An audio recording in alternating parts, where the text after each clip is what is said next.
Soberano y altísimo Señor, en esta hora y siempre santificamos tu glorioso nombre y exaltamos tu maravillosa persona, tu excelsa persona, Señor, al tiempo que elevamos ante tu trono de majestad todas nuestras acciones de gracias por tus bondades, Padre, por tus misericordias, por tus benevolencias, por tu paciencia y por toda esa gracia, Padre, que tú has dispensado, nos has dispensado a todos tus hijos y aún a aquellos que aún no lo son, Padre.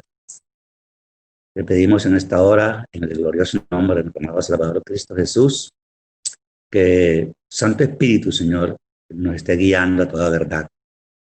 Que tú seas, Padre, el exponente por excelencia de este sencillo estudio bíblico que nos proponemos emprender, Padre, y que las verdades que tú has diseñado para nosotros en este capítulo 13 resalten, Señor, para edificación y confianza nuestra. En el nombre de Jesús, le damos las gracias. Amén y amén. Bien, hermano, hoy pues nos corresponde estudiar el capítulo 13 del libro de Números, que nos habla acerca de los exploradores o espías, ¿no?, enviados a la tierra de Canaán. Nosotros sabemos que Canaán era la tierra que Dios había prometido a Abraham, a Isaac y a Jacob. Y esta tierra, según la descripción bíblica, estaba ubicada entre el mar Mediterráneo y el río Jordán, ¿no? Y era de hecho una tierra magnífica, tal como Dios se lo había prometido a estos patriarcas. Y también como lo pudieron comprobar los 12 espías. Era un territorio ubicado entre dos grandes imperios, los cuales ejercieron mucha influencia cultural, religiosa en los habitantes de Canaán desde entonces. Dos imperios grandes, como era el imperio mesopotámico y el imperio egipcio. De manera que era una tierra que, aunque relativamente pequeña, ¿no?, aproximadamente unos, como dice algunos comentaristas, unos 240 kilómetros cuadrados, pero que estaba cubierta de muchos frutos que eran la base alimenticia de ese entonces, y todavía aún hoy, para sus habitantes, como eran las higueras, como eran las nueces y los famosos dátiles, que hasta aquí han llegado, vemos en otros supermercados, dátiles que son medicinales, tienen otra serie de características y cualidades. Y pues nosotros sabemos que esta tierra haya sido prometida a estos patriarcas desde el libro de Génesis, ¿verdad? De Génesis. Pero vemos que aquí en Éxodo, en el libro de Éxodo, Dios le reitera, dice el capítulo 3, respondiéndole a Moisés, cuando lo llama allá al pie del monte Horeb, ¿verdad? Dice que él ha visto la aflicción de su pueblo en Egipto, que ha escuchado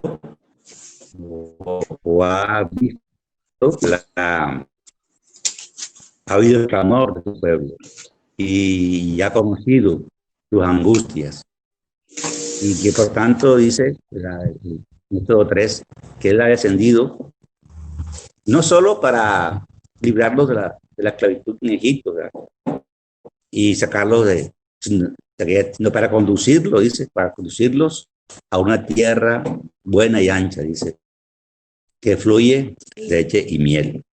Y efectivamente, así era.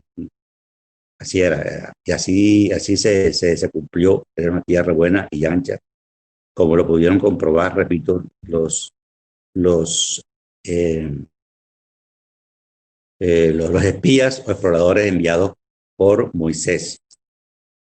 Eso lo tenemos desde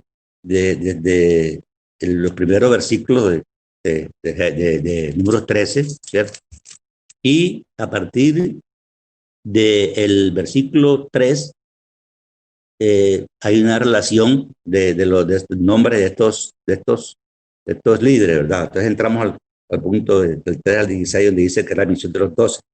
Dice que todos estos príncipes eran, eran líderes reconocidos y con alguna experiencia entre sus propias tribus. O sea, no eran personas escogidas al azar, sino que eran líderes reconocidos.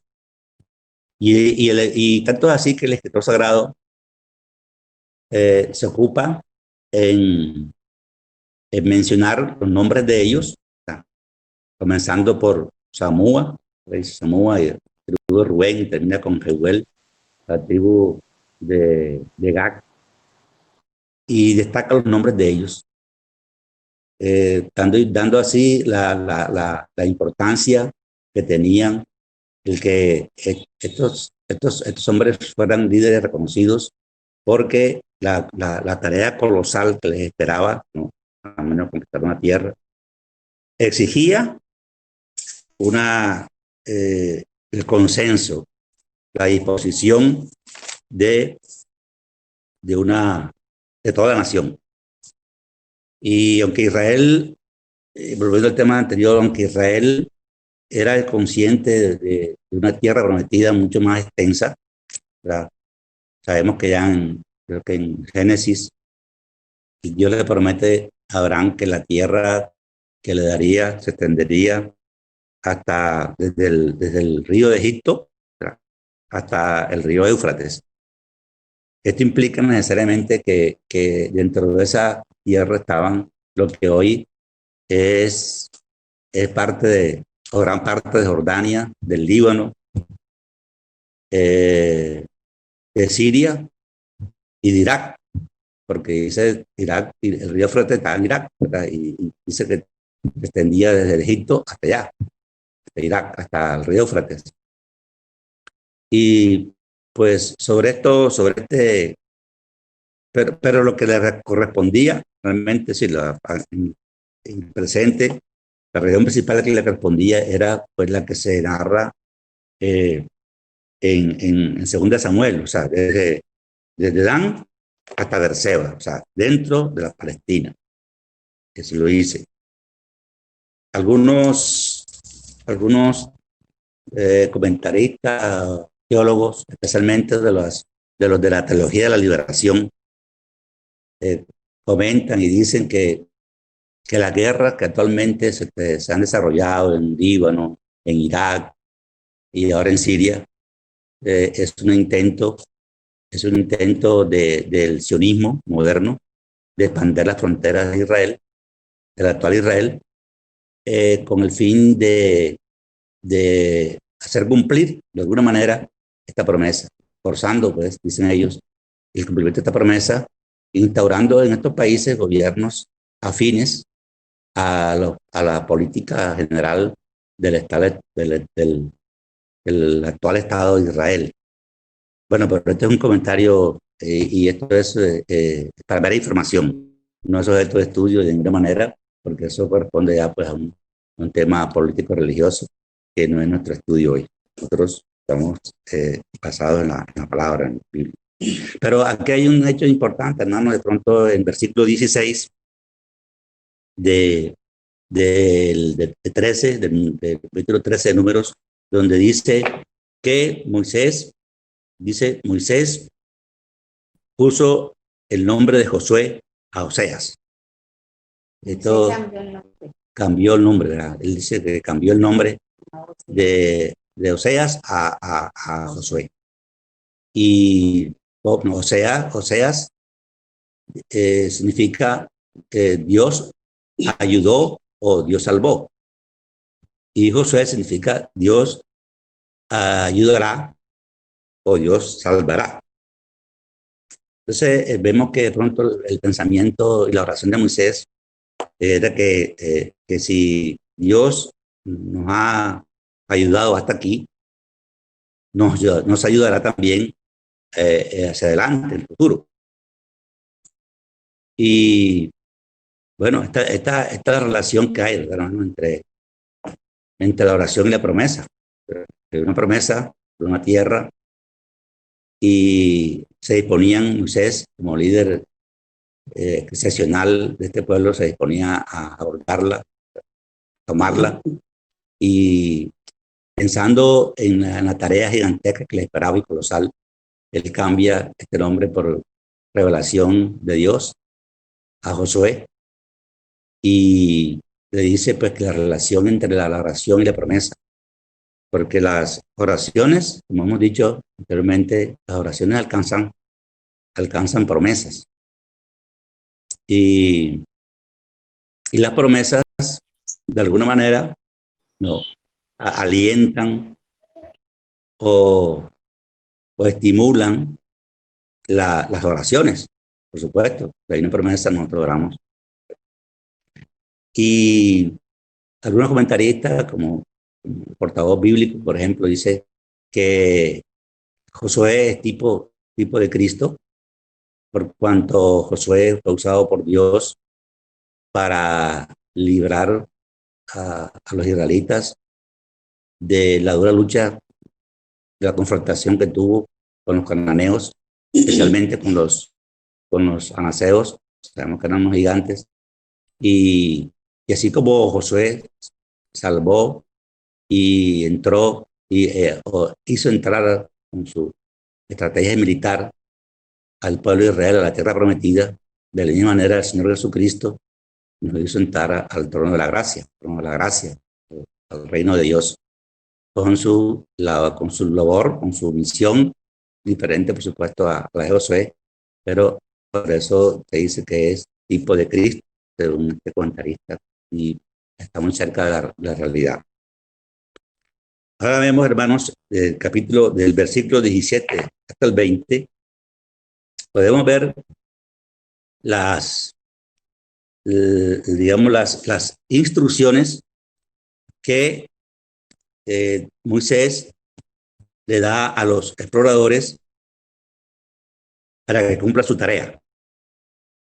Y entonces, en estas instrucciones del versículo 17, del 17 dice que los envió Moisés pues a reconocer la tierra de Canaán, diciéndoles, subid de aquí al Negev, y subí al monte.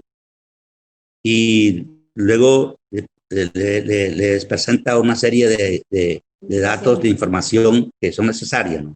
Dice, bueno, hay dos puntos claves, ¿verdad? Dice, primero acerca de la tierra, ¿verdad? Primero acerca de la tierra. Y dice a ver si la tierra es fértil o es estéril, si hay árboles o no hay árboles. Y le solicita, le pide como una prueba, conociendo a Moisés la incredulidad de, de Israel, del pueblo de Israel ya manifiesta por ejemplos anteriores, les pide que traigan pruebas realmente de lo que Dios era una tierra buena y ancha que fluye leche y miel, es una tierra generosa, bondadosa. Y sabiendo Moisés digamos, la incredulidad de este pueblo, le pide que traigan pruebas para que así tomaran la decisión basada en pruebas y no en especulaciones o en informaciones meramente descriptivas. Y le dice, pues, y el otro aspecto, ¿no? También tiene que ver con el informe que estos presentaron. Respecto a los habitantes, si el pueblo es fuerte o es débil, si es poco o numeroso, ¿verdad? Y también cómo eran las ciudades, si eran campamentos o si eran plazas o ciudades fortificadas. Nosotros miramos aquí, hermanos, algo que es importante y es la sabiduría que Dios le da a Moisés con el fin de que la tarea que estaba a punto de emprender fuera llevada a buen término. Igualmente, igualmente nosotros, la iglesia de hoy, está llamada también a hacer esta serie o tener a sus manos esta serie de informaciones cuando se propone llevar adelante una tarea, una misión que, que tenga que llevar a cabo, que se proponga como iglesia, ¿no? Una misión, etcétera. Yo recuerdo que cuando estábamos en Orec, la iglesia de Orec, al principio de paz estaba allá en Orec, eh, hicimos un proyecto de llevar el evangelio al barrio Los Cedros, que en ese momento comenzaba, apenas comenzaba a desarrollarse. Había muchas casas desocupadas, pero ya había bastante gente viviendo ahí. Y nosotros, junto con los misioneros y algunos líderes, entre ellos los hermanos Cristóbal de la Rosa, que después fue el pastor de esa iglesia, de esa misión, tuvimos en cuenta todos estos detalles y nos sentamos a recabar información sobre el sitio, los sitios de entrada, cuánta población había aproximadamente, hicimos un formato de preguntas y respuestas y luego llevamos a cabo la campaña de evangelización. Y el resultado, hermano, y lo mismo fue en Villa San Carlos también se abrió. Y el resultado fue eh, 2 misiones florecientes de, de ese trabajo, ¿verdad? Entonces, qué bueno es, en el peregrino encontramos estos datos importantes que nos impulsan, que nos conllevan a que también están escritos ahí para sacar enseñanza de ellos, ¿verdad? Y es una de las grandes enseñanzas que tenemos aquí. Cómo la iglesia de hoy, así como Moisés pidió toda esta información para saber cómo iba a llevar a cabo su tarea, así también la iglesia hoy debe hacer lo mismo. Dice que la exploración, bueno, después del versículo 21 al 25, ¿verdad? Nosotros encontramos la exploración propiamente dicha, ¿verdad? Dice 21, y ellos subieron y reconocieron la tierra desde el desierto de Sin hasta Rehob, entrando en Hamac, desierto de Sin. Este desierto estaba, perdón, estaba ubicado muy cerca de la frontera sur de la Palestina, pues entonces. Ahí estaba, digamos así, el cuartel general de los israelitas, porque ahí estaba Cades Barnea, un sitio, era una especie de un oasis en medio del desierto, y fue el sitio donde pasó la mayor parte del tiempo el pueblo de Israel, y ahí hubo acontecimientos como la muerte de María y otros acontecimientos. Y entonces allí se inicia la exploración. El versículo 21 dice que los 2 espías, ¿no?, exploraron la tierra desde desde el extremo sur, desde Sin, hasta el extremo norte del desierto de Parán, hasta el extremo norte, es decir, el valle del Jordán. Eh, un trayecto de aproximadamente, comprendió un trayecto de aproximadamente 800 kilómetros ida y vuelta, o sea, de regreso. No era una labor de los espías, fue una labor, o los exploradores, fue una labor bastante dispendiosa, tanto así que duró 40 días. Sí, esos 400 kilómetros los recorrieron. Y bueno, dice que allí subieron al Negev, una tierra que era desértica y donde habitaron un tiempo los amalecitas, recordemos, de Ángeles, y llegaron hasta Hebrón. Cuando en la Biblia se menciona algunos lugares específicos es porque tienen mucha trascendencia. Hebrón, sabemos nosotros que fue la heredad que se le entregó a Caleb, una tierra dada por heredad a Caleb, y fue también donde estaba la, la cueva de Mapela, ¿se acuerdan? Donde Abraham encerró a Sara y a Abraham. Sí, gracias. Recordando aquí, Dubi. Bueno, también tenemos, hermanos, ahora miramos el versículo 26 al 33. 26 al 33. ¿Ah? Sí, bueno, lo que es el informe. Lo que viene.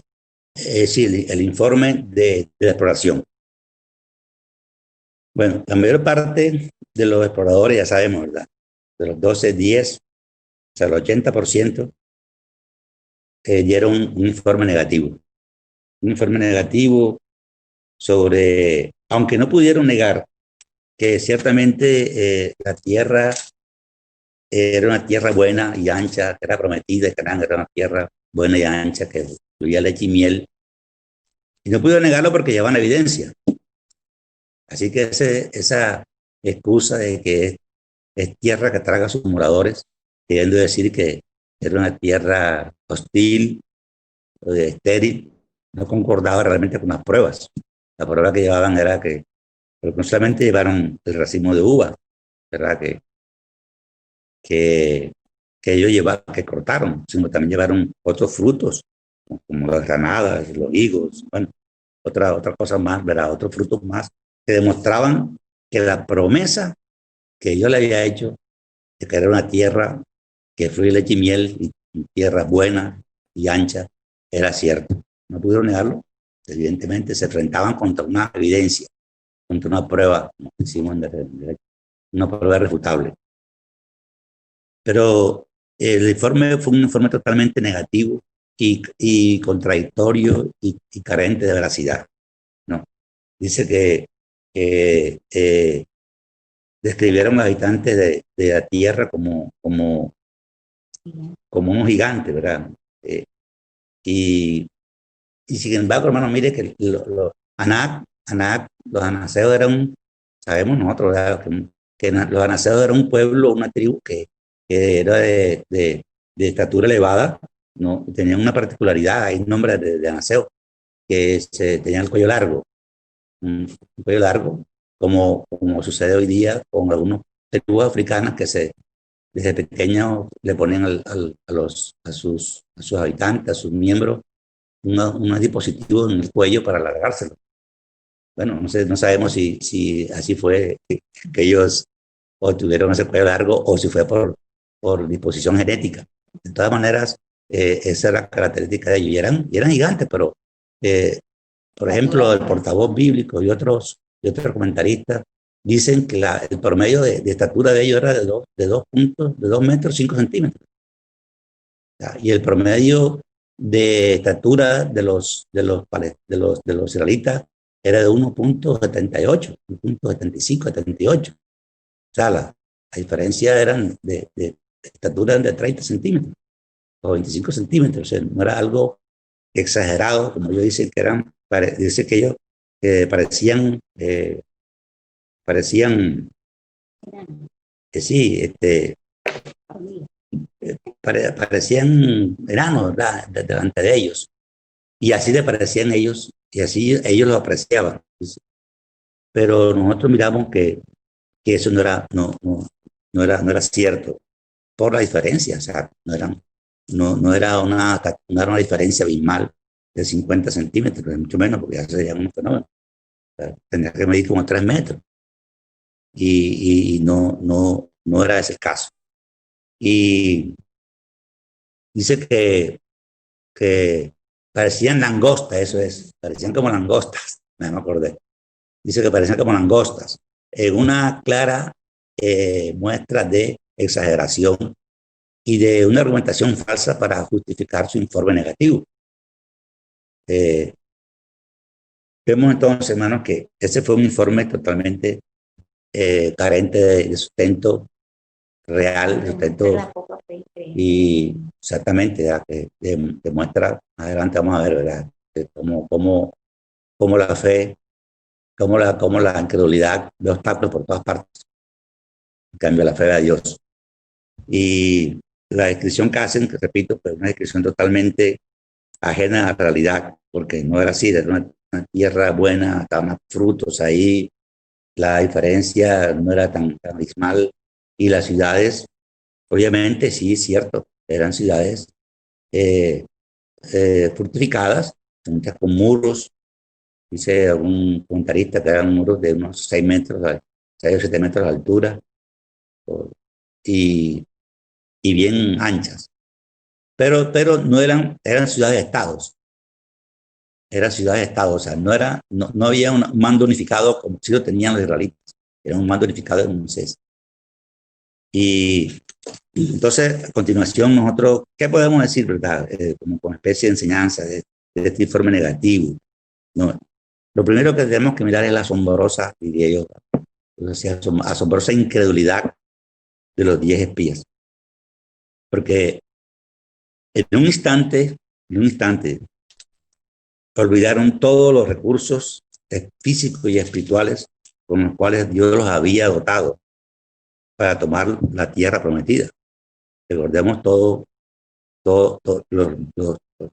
estudios anteriores hasta el 12, no me hasta la clase pasada, una preparación espiritual, comenzando primeramente con una preparación militar. Dice que eran más de 600 hombres.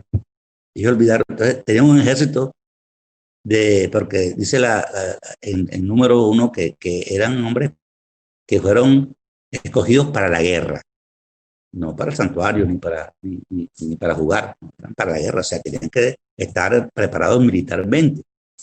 Ya, en ese desierto. ¿Cómo? No sabemos, pero sí, estaban preparados.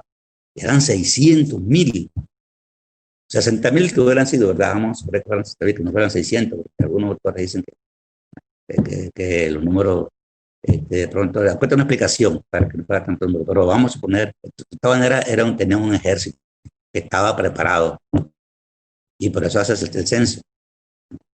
Y también contaban con ese ejército, y tenían evidencias contundentes de la sabiduría, de la inteligencia y de la valentía que Dios, por su sola gracia, por su sola misericordia, había dotado a su comandante en jefe, ¿no? A su estratega militar, que era Moisés. Olvidaron que Dios los había liberado de la mano de los amalecitas, recordemos. Los amalecitas eran una tribu nómada que estaba entrenada para hacer asalto en el desierto.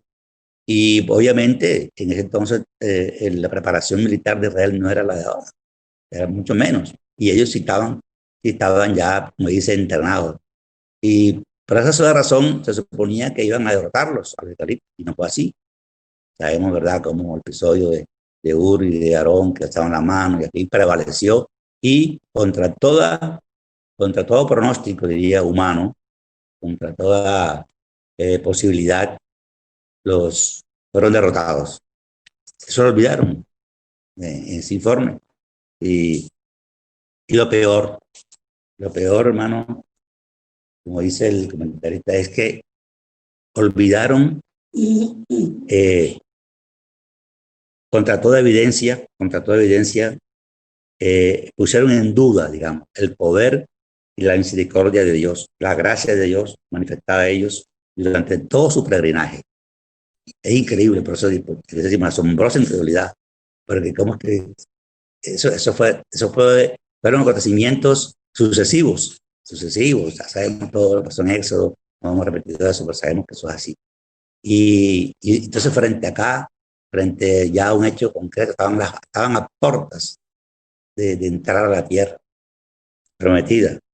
Y entonces dan ese informe olvidándose de toda la provisión, de todo el cuidado, de toda la protección y los milagros que Dios había demostrado durante todo su peregrinaje hasta ahora en el desierto.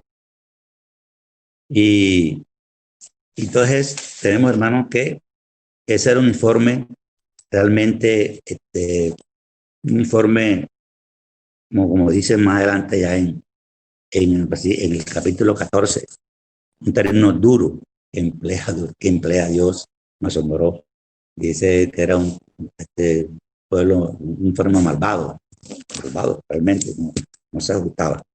Pero aquí tenemos entonces, hermano, el versículo 30, la contraparte, o sea, entramos ahora en entre la intervención de Caleb. La intervención de Caleb nos plantea entonces una declaración de fe o dos declaraciones de fe. Una declaración de fe y la otra una declaración de incredulidad. Caleb ciertamente manifiesta su clara y firme convicción de que el pueblo de Israel poseía todas los recursos físicos y espirituales necesarios para lograr la victoria. Dice, porque más podremos nosotros que ellos. Y termina el versículo 36. Entonces Caleb hizo callar el pueblo delante de Moisés y dijo, subamos luego y tomemos posesión de ella porque más podremos nosotros que ellos. Más podremos, ¿verdad? Ese podremos implica tener la capacidad, la habilidad, los recursos para alcanzar un objetivo, ¿verdad? Podremos. Habla de poder, ¿verdad? Y utiliza aquí Caleb todo su convicción, pero obviamente era una sola voz. Hasta ahora, pues ya haremos más adelante, pero hasta ahora era una sola voz la que se alzaba y vemos como en el capítulo siguiente, por esta actitud de fe y de confianza en Dios que Caleb y José demuestran, dice que casi son apedreados, están a punto de morir. Entonces, cuando decimos, hermanos, que es una confesión de fe contra una confesión de incredulidad, es porque si tenemos en cuenta los hechos narrados en este versículo, en este capítulo, vemos que Caleb vio las mismas ciudades amuralladas, los mismos gigantes que los otros, ¿no? Lo mismo, o sea, él vio totalmente la realidad. Pero él dice, frente a la declaración de incredulidad de los 10 espías, dice el versículo 31, no podremos subir contra aquel pueblo porque es más fuerte que nosotros. 31, dice, más varones que subieron con él dijeron, no podremos subir contra aquel pueblo porque es más fuerte que nosotros. Y Caleb haya dicho, sí podremos, tenemos los recursos dados por Dios, por gracia, para emprender esta tarea. Dice, subamos luego y tomemos posesión de ella porque más podremos nosotros que ellos. La fe, hermanos, la fe, pues, la fe de Hebreos, Hebreos 11, es una fe que no niega la realidad, no niega la realidad, ni minimiza el peligro, ni los riesgos, de ninguna manera, ¿verdad? Sino que lo que declara es el poder de Dios. Declara el poder de Dios. La fe declara el poder de Dios, la incredulidad declara el temor, declara los obstáculos, las dificultades. Y así es, hermano, pues el líder que aquí estamos frente a dos actitudes de líderes, ¿verdad? Unos líderes que se oponían y tal vez la intención de enviar uno de cada tribu era para que hubiera un consenso, para que viendo ellos la tierra y mirar, compararlo con los recursos que ellos contaban, se decidieran a emprender de inmediato la toma de la tierra, la tarea. Desafortunadamente, pues a veces la mayoría se impone, pero hermano, una enseñanza más es que No siempre la mayoría tiene la razón. No siempre la mayoría tiene la razón. A veces las mayorías, como pasa hoy día, son manipuladas por líderes, por falsos líderes, por líderes que ven otros intereses, que opinan y consideran su propia opinión, lo que sale de su corazón o su interés, claro, claro, sin tener en cuenta lo que Dios, las promesas que Dios ha hecho. Y eso ha sido desde entonces, mire, desde entonces hasta hoy, y particularmente hoy, es una realidad. Como las grandes mayorías eh, son desviadas y por su falta de fe, como dice, ¿verdad? Por su falta de conocimiento, dice, mi pueblo perece por falta de entendimiento, de conocimiento. Por falta de entendimiento, de conocimiento, perece, es arrastrado, son arrastrados por los falsos líderes que los llevan un callejón sin salida. ¿Verdad? Y en vez de hacerlos vivir vidas victoriosas, viven vidas tenerosas y llenas de supersticiones y de dudas. Dice que por eso los líderes que han alcanzado alguna madurez espiritual como producto de su entrega a su propio ministerio,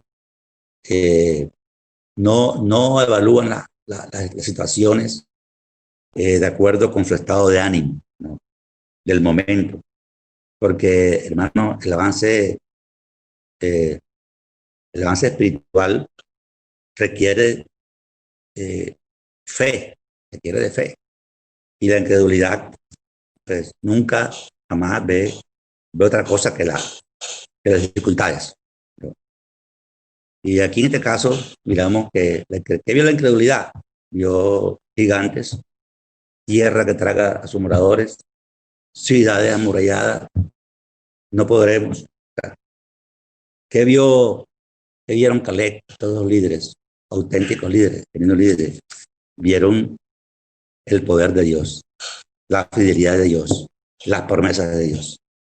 Esta es una gran enseñanza. Vemos, hermanos, cómo de alguna manera Dios, eh, ya vemos que el próximo capítulo, cómo Dios reprende duramente esta incredulidad, cómo Dios se enoja con este pueblo duro de servir, como dice, y aplica dos términos bastante fuertes. Tal era el dolor que hay en el corazón de Dios por este rechazo, por porque es que ni siquiera dice la Biblia que hubo una parte con una división, que de los tantos habitantes, o sea, no hubo una votación. Bueno, como hacemos nosotros en la iglesia, para aquí, para acá, no. Ahí la, la, la tesis, el pensamiento, el informe que fue recogido en su totalidad por todo el pueblo fue que no podrían, o sea, no podremos, busquemos otro medio, ¿no? El 80% del pueblo, por eso dos apenas, fueron los que dijeron. Entonces, dijeron, no podremos. Y podemos ver la actitud de Dios, por eso, repito, en el capítulo siguiente, Dios expresa ese dolor en su corazón, expresa su malestar, su enojo, ¿verdad? Contra, porque olvidaron, repito, olvidaron un instante todo lo que Dios los había preparado, con los levitas, con proclamando la santidad dentro del pueblo. O sea, la ayuda espiritual ya estaba dentro de ellos, la conocían. Y también la ayuda física, material. Dios había dado suficiente evidencia, suficiente muestra de que no había ninguna excusa, no había ningún motivo para que se hiciera efectivo en ese momento, no 40 años después, la promesa. Sí, o sea que en otras palabras, hermano, a terminar, es una 45, sí, no puedo pasar.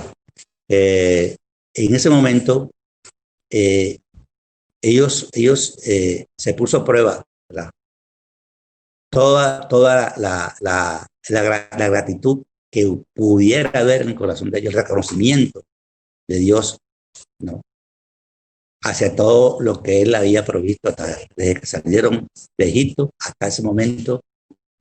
Olvidaron todo ese poder, esa misericordia y esa gracia que Dios ha demostrado con ellos. Y por lo tanto, eso era suficiente, hermanos, para que ellos se decidieran en ese momento a ingresar a esa tierra, a tomar la tierra.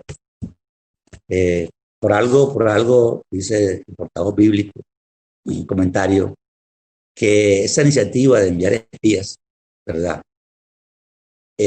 Partió primeramente de Deuteronomio 1:22, el discurso que Moisés pronuncia, se dirige al pueblo de Israel, haciéndole un recordatorio de todos los episodios que habían tenido durante su travesía al desierto.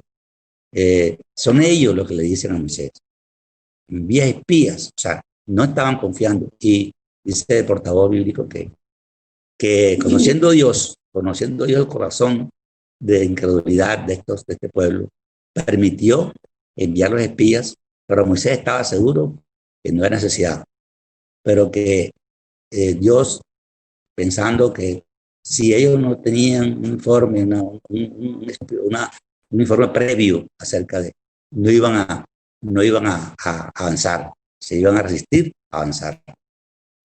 Bueno, eso dice el comentarista, ¿verdad? Y queda demostrado, ¿verdad?, que por tiene alguna razón, porque aún pasando, aún ya en estos momentos que se encuentran con toda la logística, digamos así, ¿verdad?, toda la logística de todo género que ellos tenían para emprender la empresa, tomar la tierra, perdieron 40 años. Y bueno, hay que mirar la fe y la paciencia de Caleb y Josué, que tuvieron que soportar 40 años cuando estaban a puertas ya.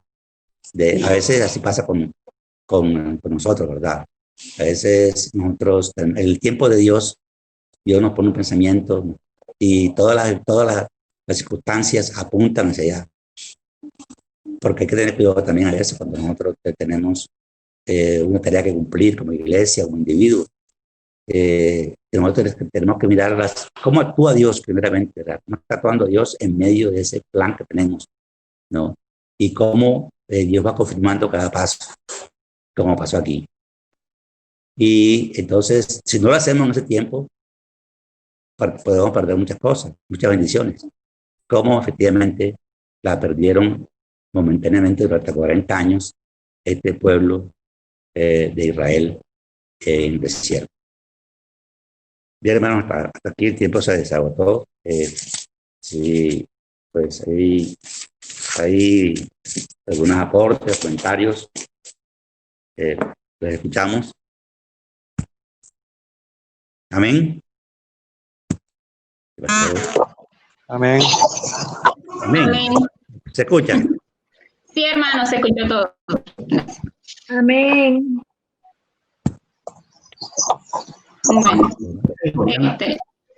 Bueno, hermanos, ya saben que pueden levantar la mano para saber quién quiere hacer la intervención.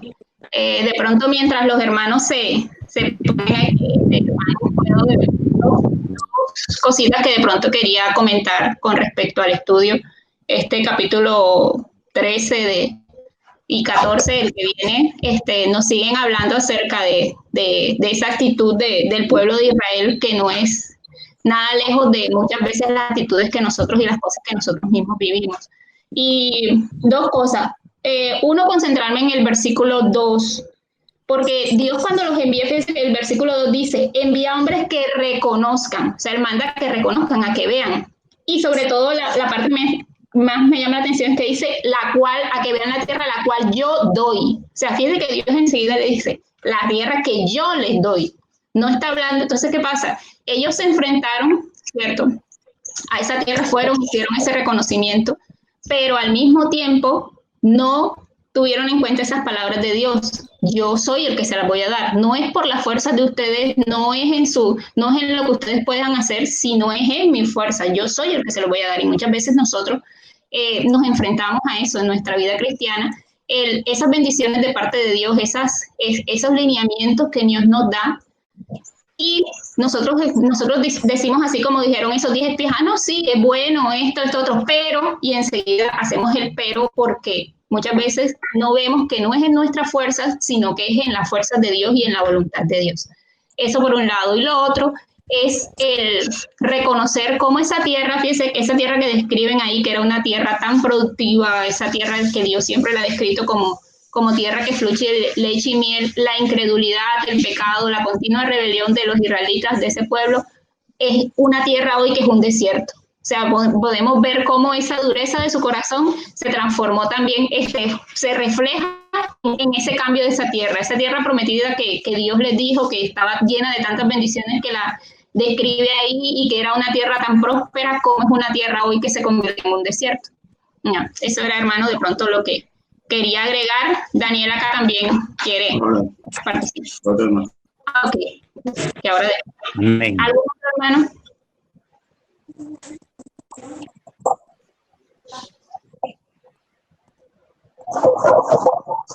Okay. No tiene levantando la mano aquí, no sé quién. No tiene el nombre, ¿quién es? ¿Hermano Nacho? ¿O quién? ¿O el hermano Wilman? No sé quién.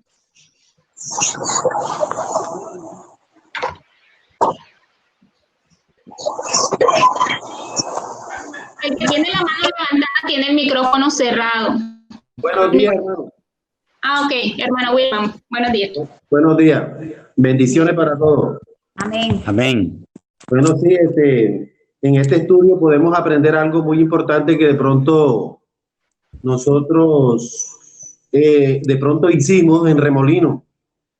En los estudios de los miércoles, cuando nosotros hicimos un estudio de un análisis del pueblo. Me acuerdo pues que esto lo hicimos para las misiones, y esto de pronto una enseñanza muy importante para hacer misiones, ¿verdad?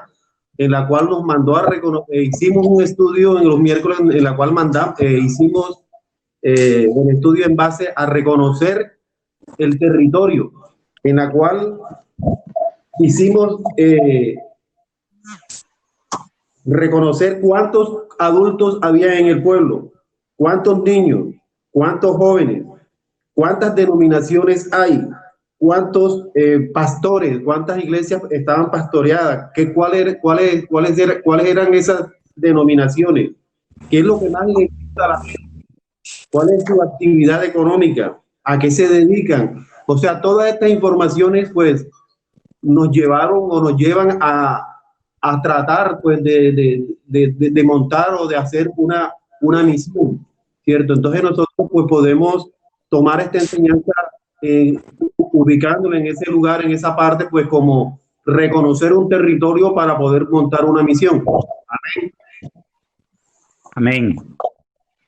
Amén, sí, hermano. Está pidiendo la palabra y después el hermano Daniel.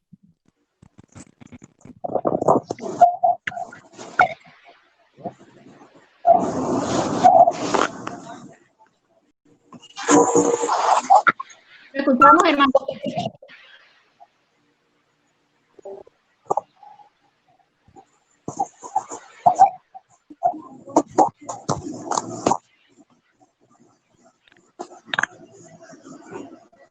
Hermano Hugo. Aló.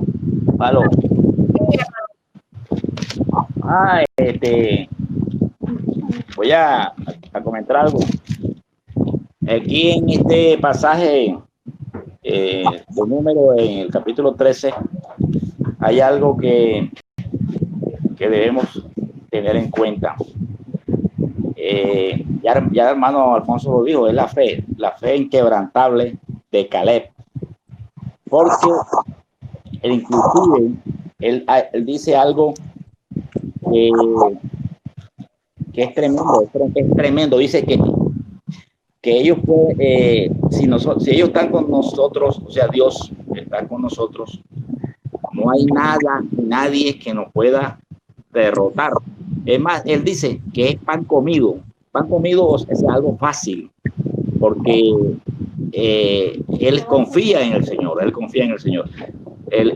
Mientras los otros dan un informe negativo diciendo que son hombres grandes, tan grandes que ellos serían langosta ante ellos, Caleb dice, es pan comido. Ahí está demostrando Caleb la fe, una fe grandísima, o sea, tan inmensa que él no le da miedo enfrentarse contra ese pueblo que es grande, que son altos, que miden 2 metros, no sé cuánto. Él dice que no, que eso no, para ellos no es ningún impedimento, hermano. Entonces, hermano, esta enseñanza, este estudio, este libro, nos da a nosotros unas herramientas que debemos tener muy en cuenta, que es que nada ni nadie puede contra nosotros si Dios está con nosotros. Nada puede estar contra nosotros si Dios está con nosotros. Ese es mi pequeño aporte, hermano. Dios lo bendiga.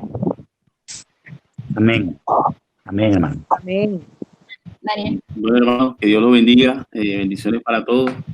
Para mí es mucha alegría volver a encontrarme acá con ustedes por internet, pero maravilloso. Le doy gracias a Dios porque pues ya hoy estoy descansando, no estoy laborando y pues nuevamente por estar acá en el servicio. Le doy gracias a Dios, gracias por la enseñanza del hermano Alfonso, impecable como siempre. A nuestro hermano Alfonso siempre Dios lo siga usando como gran maestro, que siempre ha sido, desde que llega el Evangelio, siempre el hermano Alfonso es un gran maestro. Le damos gracias al Señor por eso. Hermano, mi aporte es, bueno, el capítulo 13 y el capítulo 14 de este que le toca al hermano Alfonso son los capítulos críticos de este libro, porque el libro narra la marcha, como ya lo vimos, la marcha del pueblo de Israel por el desierto, ¿sí? Pero había una circunstancia que era muy cansona, por decir así, que era muy recurrente, que siempre eran sus continuas murmuraciones, sus continuas rebeldías, y que Dios los hiciera permanecer. Ellos permanecieron no en el desierto por disposición propia, sino porque Dios hizo que ellos permanecieran en aquel desierto durante 40 años. Dios pudo haberlos ingresado prácticamente inmediatamente a la tierra prometida, pero Dios conocía los corazones y por eso envió a los 12. Dios no notificó 12, simplemente le dijo a Moisés, envía, porque Dios es el que toma la determinación de enviarlos. En el capítulo 13 del capítulo, cuando inicia, dice, y dijo Dios a Moisés que enviaron los hombres, o sea, la determinación, la orden la dio Dios, porque conoce los corazones. Cuando nosotros vamos a entrar a la tierra prometida, el Señor ya de antemano conoce si realmente nosotros tenemos una fe inquebrantable, como lo decía el hermano Alfonso, como lo decía el hermano Hugo, o qué dureza de corazón hay en nosotros. Moisés envió a los 12, duraron 40 días, también ten en cuenta que siempre cuando habla de 40 días es un tiempo que Dios determina prudente para que las cosas se hagan. Siempre vamos a encontrar en la Biblia el número 40, tiene un gran significado espiritual.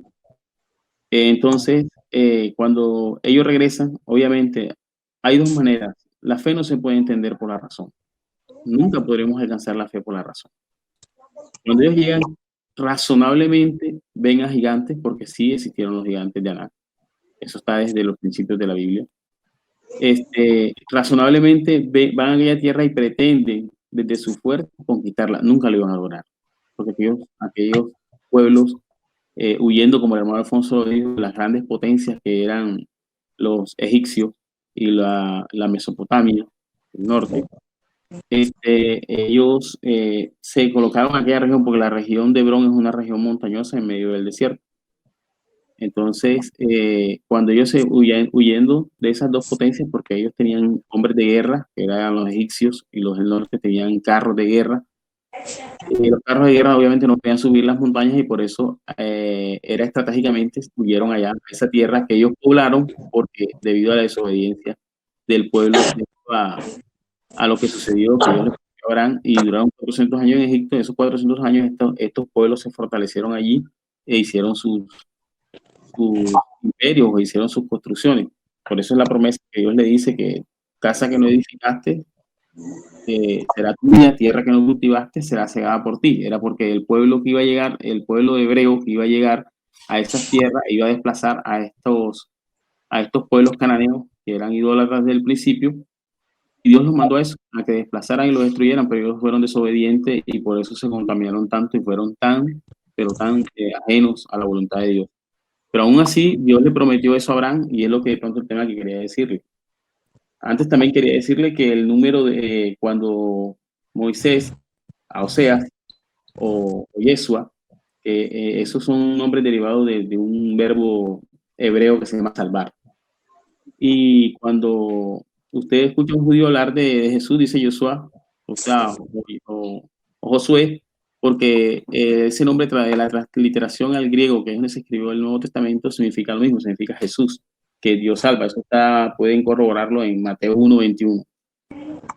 Y para que también comprobemos que Dios cumple su promesa, cuando Dios manda Moisés manda a los espías, los manda a la tierra de Hebrón. Si usted lee en Génesis 13:18, le voy a leer que dice, en Génesis 13:18, dice la palabra de Dios antes. Esa es una confirmación de que Dios le iba a dar la tierra. Dice el Señor, Jehová dijo a Abraham después que Lot se apartó de él, alza tus ojos y desde el lugar donde estás mira al norte, al sur, al oriente y al occidente. Toda la tierra que ves te la daré a ti y a tu descendencia para siempre. Haré tu descendencia como el polvo de la tierra. Así que si alguno puede contar el polvo de la tierra, también tu descendencia será contada. Levántate y corre a la tierra, a lo largo y a lo ancho, porque a ti te la daré. O sea, no se la iba a dar. Así pues, Abraham levantó su tienda y se fue y habitó en el encinar de Manré, que está en Hebrón, donde edificó un altar a Jehová. Y Hebrón, aquí dice que el programa es Hebrón es lo que hoy se llama Jerusalén o tierra de Judá. Entonces, hermanos, si Dios la prometió antes a su padre, si hubieran tenido hombres de fe, hubieran creído que Dios era poderoso para hacerlo, como lo hizo Caleb y lo hizo Josué. Que en su debilidad entendieron, nosotros no podemos conquistar esta tierra, pero si Dios nos prometió es porque Dios nos la va a dar. Y no los otros que creían en su debilidad, que ellos iban a poder y por eso y perecieron en el desierto. Entonces, mi hermano, ese era mi aporte para que el Señor nos ayude y cuando Dios nos envió, no seamos como los espías que creyeron con su fuerza que podían conquistar la tierra y no era así, sino creer que Dios es poderoso si nos lo prometió para darnos. Que Dios los bendiga, hermano. Amén. Amén, hermano. Bueno, ya no hay más manos levantadas, entonces son las 9:03. Vamos entonces a cerrar si ya no hay más intervenciones con este tiempo de la clase.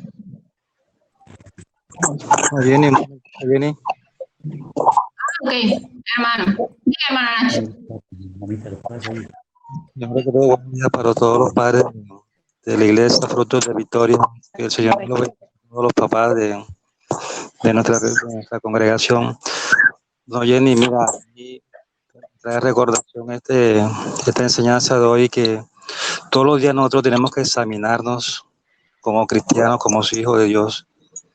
Todos los días tenemos que tener en cuenta por qué estamos, qué somos, para dónde vamos y el motivo que nosotros somos hijos de Cristo.